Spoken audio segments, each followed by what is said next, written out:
Hello everyone, welcome back to my channel Suji foods and vlogs. ముందుగా video start చేసే కన్నా ముందు మన ఛానల్ని ఎవరైనా కొత్తగా చూస్తున్నట్లయితే సబ్స్క్రైబ్ చేసుకొని పక్కనే ఉన్న బెల్ ఐకాన్ అయితే క్లిక్ చేయండి. సో ఫర్దర్ నేను పెట్టే వీడియోస్కి అయితే మీకు నోటిఫికేషన్స్ వస్తుంది, మిస్ కాకుండా చూడొచ్చండి. ఈరోజు మన ఛానల్లో నేను ఒక సూపర్ టేస్టీ సాంబార్ రెసిపీ అయితే మీకు చూపించబోతున్నానండి. ఇంటికి ఎంతమంది చుట్టాలు వచ్చినా చిటికెలో సాంబార్ రెడీ చేయొచ్చండి. అంత ఈజీగా బిగినర్స్ కానీ బ్యాచిలర్స్ కానీ కొత్తగా వంట చేసే వాళ్ళకి అందరికీ చాలా బాగా హెల్ప్ అవుతుందండి. ప్రెషర్ కుక్కర్లో సాంబార్ ఎలా ప్రిపేర్ చేసుకోవాలో చాలా సింపుల్ ప్రాసెస్లో చాలా తక్కువ టైంలో చూపించబోతున్నాను. ఈ సాంబార్ రెసిపీ అయితే బిగినర్స్కి చాలా బాగా హెల్ప్ అవుతుందండి. సో మిస్ కాకుండా చూడండి. మరి ఇంకా లేట్ చేయకుండా మన వీడియో అయితే స్టార్ట్ చేసేద్దాం. చూడండి, ముందుగా 1 కప్ కందిపప్పునైతే ఇలా బాగా వాష్ చేసుకొని ఒక half an hour to 1 hour పాటు ఇలా చక్కగా నానబెట్టుకున్నానండి. ఇప్పుడు వీటిని మనం ఇలా ఒక ప్రెషర్ కుక్కర్లోకి అయితే ట్రాన్స్ఫర్ చేసుకోవాలి. మీకు కందిపప్పు నానబెట్టే టైం లేకుంటే డైరెక్ట్గా కూడా యాడ్ చేసుకోవచ్చు. ఇందులోనే కొద్దిగా వాటర్ కూడా యాడ్ చేసుకొని ఇందులో ఒక పావు టీ స్పూన్ దాకా పసుపు కూడా యాడ్ చేసుకొని కుక్కర్ మూత పెట్టి ఒక 4 to 5 విజిల్స్ వచ్చే వరకు ఉడికించుకోవాలండి. మనము వాటర్ కనుక కరెక్ట్గా యాడ్ చేసుకున్నామంటే మనకు ఎక్కువ వాటర్ అనేది పైకి పొంగదండి. చూసారా, మనం కరెక్ట్గా వాటర్ యాడ్ చేసుకున్నాం కాబట్టి ఏ వాటర్ కిందకైతే పొంగలేదు. ఇప్పుడు కుక్కర్ విజిల్ చల్లారిని చూడండి, మూత తీసి చూపిస్తున్నాను.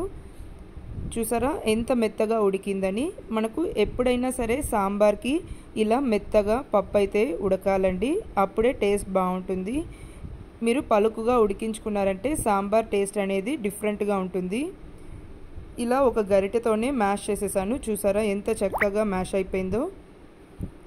ఇలా అంతా బాగా మ్యాష్ చేసుకోవాలి.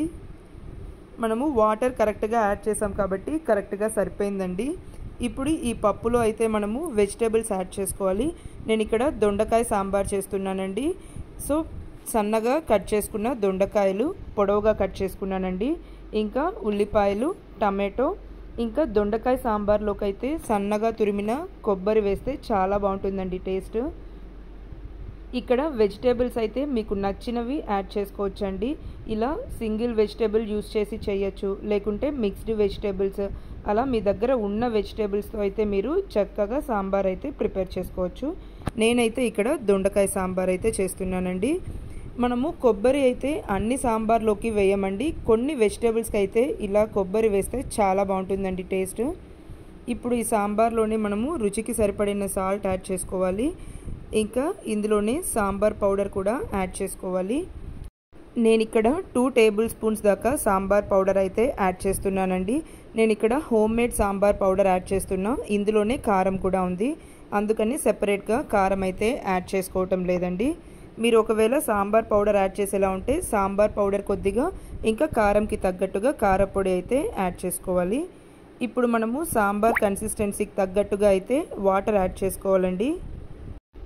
వాటర్ యాడ్ చేసుకొని ఒకసారి బాగా మిక్స్ చేసుకోవాలి. ఇప్పుడు ఇందులోనే మనము పులుపు కోసం చింతపండు రసం అయితే యాడ్ చేసుకోవాలి. నేను ఇక్కడ ఒక చిన్న నిమ్మకాయ సైజ్ అంత చింతపండుని బాగా వాష్ చేసుకొని నానబెట్టుకున్నానండి. ఇప్పుడు ఆ చింతపండు రసం కూడా యాడ్ చేసేసుకోవాలి. మీరు మీ పులుపుకి తగ్గట్టుగా చింతపండు రసం అయితే యాడ్ చేసుకోండి.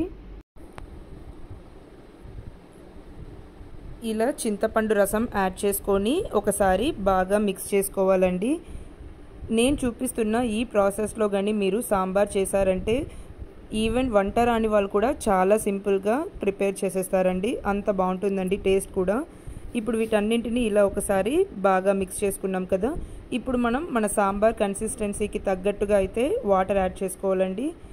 చూసారా, ఈ కన్సిస్టెన్సీలో ఉంటే కరెక్ట్గా సరిపోతుందండి. ఇప్పుడు మనం కుక్కర్ మూత పెట్టి ఒక 2 విజిల్స్ వచ్చే వరకు ఉడికించుకుంటే సరిపోతుందండి.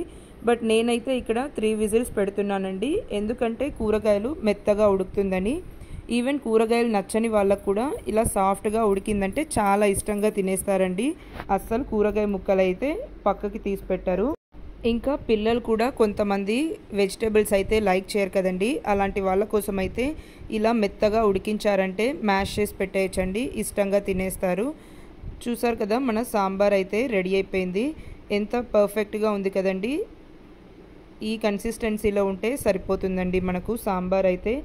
చాలా సింపుల్ ప్రాసెస్లో చేసుకున్నాం కదండి. సో తప్పకుండా మీరు కూడా ట్రై చేయండి. ఫైనలీ మనము ఈ సాంబార్కి అయితే పోపు ప్రిపేర్ చేసుకుంటే సరిపోతుందండి. నేనైతే ఆల్రెడీ ఇన్స్టెంట్గా పోపు ఎప్పుడు ప్రిపేర్ చేసి పెట్టుకుంటానండి.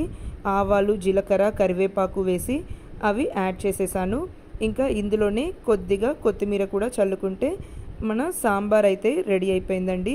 చూసారు కదా ఎంత సింపుల్ ప్రాసెస్ అని. ఈవెన్ బిగినర్స్ అండ్ బ్యాచిలర్స్ కూడా చాలా ఈజీగా చేసుకోగలిగే సాంబార్ అయితే ప్రెషర్ కుక్కర్లో చాలా ఈజీగా ప్రిపేర్ చేసుకోవచ్చండి. టేస్ట్ కూడా చాలా బాగుంటుందండి. ఈ సాంబార్ అయితే మనకు వేడివేడి అన్నంలోకి అయితే చాలా బాగుంటుంది. ఇలా వెజిటేబుల్స్ లైక్ చేయని వాళ్ళకైతే ఇలా చేసి పెట్టారంటే చాలా ఇష్టంగా తినేస్తారండి. ఇంకా వంట రాని వాళ్ళు కూడా ఈ ప్రాసెస్లో ట్రై చేశారంటే చాలా ఈజీగా ప్రిపేర్ చేసుకుంటారు. చూసారు కదండి ఎంత సింపుల్ ప్రాసెస్ అని. మరి ఇంకా లేట్ చేయకుండా మీరు కూడా ఇలా సాంబార్ అయితే ట్రై చేయండి. చాలా ఈజీగా అయిపోతుంది. మనకు జస్ట్ వెజిటేబుల్స్ అయితే కట్ చేసుకొని రెడీగా పెట్టుకున్నామంటే సాంబార్ అయితే చాలా ఈజీగా ప్రిపేర్ చేసేసుకోవచ్చండి. ఎక్కువ టైం ఏమీ పట్టదు. సో నెక్స్ట్ టైం నుంచి మీరు కూడా ఇలా అయితే ట్రై చేయండి. చాలా ఈజీగా అయిపోతుందండి. సో ఈ వీడియో కనుక మీకు నచ్చినట్లయితే లైక్ చేయండి. అలానే మీ ఫ్రెండ్స్ అండ్ ఫ్యామిలీతో కూడా షేర్ చేసుకోండి. మన ఛానల్ని అయితే సబ్స్క్రైబ్ చేసుకొని సపోర్ట్ చేయండి. మన ఛానల్లో ఇలాంటి సింపుల్ అండ్ టేస్టీ రెసిపీస్ అయితే చాలా ఉన్నాయండి. బిగినర్స్ అండ్ బ్యాచిలర్స్కి అయితే మన ఛానల్ చాలా బాగా హెల్ప్ అవుతుంది. చాలా సింపుల్ ప్రాసెస్లో చాలా టేస్టీ రెసిపీస్ అయితే ఉన్నాయి. సో ఛానల్ని అయితే విజిట్ చేసి ట్రై చేయండి. మరిన్ని ఇంట్రెస్టింగ్ వీడియోస్ కోసం అయితే మన ఛానల్ని అయితే సబ్స్క్రైబ్ చేసుకొని పక్కనే ఉన్న బెల్ ఐకాన్ అయితే క్లిక్ చేయండి. Thank you for watching. మళ్ళీ ఒక ఇంట్రెస్టింగ్ వీడియోతో మీ ముందుకు వస్తాం.